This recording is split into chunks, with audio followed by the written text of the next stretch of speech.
আপনাদের অনেকেরই একটা প্রশ্ন আছে যে আপু আমি ভবিষ্যতে ইউরোপ বা আমেরিকা মানে ফার্স্ট অল কান্ট্রিতে যেতে চাই, তো এখন চাচ্ছি আমি প্রথমে কয়েকটা দেশ ভিজিট করব, পাসপোর্টে কয়েকটা ভিসা লাগবে, দেন হচ্ছে বড় দেশগুলোতে অ্যাপ্লাই করব। তো এই ট্রাভেল হিস্ট্রি তৈরি করার জন্য যারা আসলে ভিজিট করা স্টার্ট করতে চাচ্ছেন তাদের সবার জন্যই উচিত, আপনি যেহেতু একজন বাংলাদেশি নাগরিক, বাংলাদেশ থেকে যেই দেশগুলো অন অ্যারাইভাল ভিসার আছে মানে ভিসা ফ্রি, আই মিন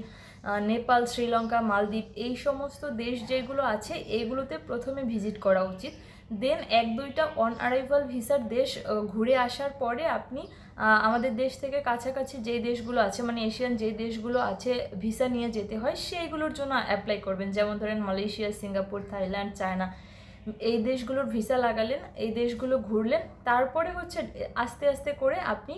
ইউরোপের জন্য অ্যাপ্লাই করতে পারেন।